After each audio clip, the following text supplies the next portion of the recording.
Bismillahirrahmanirrahim. Alhamdulillahirabbil alamin wassalatu wassalamu ala Rasulillah wa ala alihi wa sahbihi wa man walah ma ba'du. Assalamualaikum warahmatullahi wabarakatuh. Segala puji hanya milik Allah Subhanahu wa taala. Salawat serta salam semoga selalu tercurahkan kepada nabi kita Nabi Muhammadin sallallahu alaihi wasallam dan semoga tercurahkan pula kepada segenap keluarganya, sahabat-sahabatnya dan para pengikutnya hingga akhir zaman. Allahumma amin. Teman-teman yang dirahmati oleh Allah Subhanahu wa taala, kembali bersama dengan kita di channel Makarimul Akhlaq Mukhlis Nando KLC. Membahas tentang kajian ilmu al-mawaris atau ilmu al-faraid. Ilmu ini mengajari kita tentang bagaimana harta waris itu dibagi-bagi kepada ahli warisnya, siapa saja yang termasuk ahli warisnya si mayit dan seterusnya. Alhamdulillah kita sudah sampai pada bab yang kedua gitu ya, tentang harta warisan itu sendiri. Dan poin pertama itu sudah kita bahas tentang rukun harta warisan ada 3, ini sudah kita bahas. Juga setelahnya poin yang kedua, syarat-syarat seseorang bisa mendapatkan harta warisan ada 3, ini juga sudah kita bahas. Kemudian poin yang ketiga juga, sebab-sebab mendapatkan harta warisan itu juga sudah kita bahas, itu nasab, kemudian adanya pernikahan, terjadinya pernikahan, adanya wala, gitu ya, sudah kita bahas di pertemuan sebelumnya. Dan pertemuan kali ini kita membahas poin yang keempat, halaman 9, kitabnya bisa dilihat. Penulis mengatakan, hafizallahu ta'ala, hal-hal yang menghalangi mendapatkan warisan, gitu. Ada 3. Jadi 1, 2, 3. Pertama, perbedaan agama. Perbedaan agama. Maka seorang muslim, gitu ya, ini anak muslim, seorang anak muslim, ayahnya misalnya orang tuanya masih kafir. Kemudian mereka adalah orang yang memiliki kekayaan, gitu ya, punya harta waris. Nah, harta waris. Saat orang tuanya yang masih kafir ini tidak beriman kepada Allah Subhanahu wa taala dan Nabi Muhammad sallallahu alaihi wasallam, wafat misalnya, wafat. Maka harta warisnya ini tidak bisa diberikan kepada anaknya yang muslim. Anaknya sudah masuk Islam. Tidak bisa. Maka anaknya muslim ini tidak mendapatkan warisan dari orang tuanya yang masih kafir atau siapapun gitu ya. Jadi artinya seorang muslim itu tidak bisa mewarisi dari yang kafir. Kafir juga tidak bisa mewarisi kepada muslim, tidak bisa mewarisi dan mewariskan gitu. Begitu juga sebaliknya, misalnya anaknya muslim, ini anaknya muslim, orang tuanya masih kafir.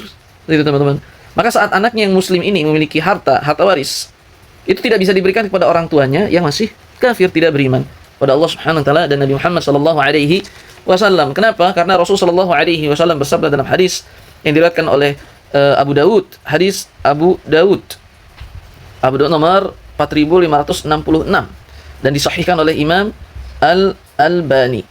Apa isi hadisnya? Rasul sallallahu alaihi wasallam bersabda yang artinya, orang yang membunuh ia tidak mendapatkan harta waris sedikit pun. Al-qatil la yarithu syai'an. Orang yang membunuh itu perbedaan agama, hadis Bukhari, mohon maaf, ini adalah bukan hadis Abu Daud, adalah hadis Imam Bukhari. Perbedaan agama, hadis yang diriwayatkan oleh Imam Bukhari. Hadis Bukhari nomor 6764 dan Imam Muslim nomor 1614. Apa artinya? Rasulullah SAW bersabda, seorang muslim tidak mewarisi yang kafir dan yang kafir tidak mewarisi yang muslim gitu. Jadi perbedaan agama ini menghalangi seseorang untuk mendapatkan harta warisan gitu ya. Muslim hanya mewarisi dari yang muslim saja. Kemudian yang kedua, membunuh gitu. Misalnya ahli warisnya siapa? Misalnya anak gitu ya. Ini orang tuanya nih, ada ortunya. Kemudian jika si anak ini membunuh orang tuanya, gitu ya, kemudian orang tuanya wafat, saat orang tuanya memiliki harta waris banyak, gitu ya, maka si anak ini tidak bisa mendapatkan harta waris orang tuanya. Kenapa? Karena dia yang membunuh orang tuanya. Maka membunuh itu menyebabkan dia, ahli waris dia, kalau misalnya dia termasuk ahli waris, tidak bisa mendapatkan warisan dari orang tuanya atau menjadi siapa saja keluarganya yang menjadi mewarisnya itu. Nah, maka yang kedua, membunuh itu menghalangi seorang untuk bisa mendapatkan harta warisan. Dan yang ketiga, hamba sahaya. Hamba sahaya dia tidak bisa mendapatkan warisan. Gitu ya. Misalnya ada seorang seorang budak di sini. Dia memiliki tuannya.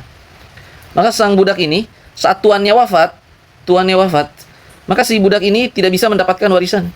Tidak dapat mendapatkan warisan dari si tuannya. Tidak bisa. Kenapa? Karena hukum asalnya budak ini adalah hartanya si tuan ini gitu. Maka tidak mungkin harta mendapatkan harta gitu. Hukum asalnya budak itu adalah harta bagi si tuan ini. Tapi karena budak itu tidak ada di zaman kita hari ini dan sebelumnya memang ada dan pembahasan fikihnya juga panjang, Sehingga itulah 3 sebab di mana seseorang tidak bisa mendapatkan harta warisan. Yang pertama adalah perbedaan agama.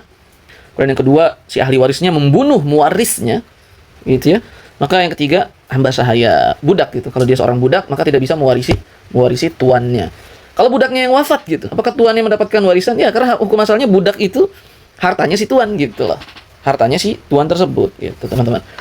Nah, itulah 3 hal dan pembahasan berikutnya insyaallah kita membahas tentang bab yang ketiga tentang ahli waris insyaallah taala. Maka itulah 3 hal yang menghalangi seorang untuk bisa mendapatkan harta warisan. Wallahu a'lam bishawab. Subhanakallahumma wa bihamdika asyhadu an la ilaha illa anta astaghfiruka wa atubu ilaik. Wassalamu alaikum warahmatullahi wabarakatuh.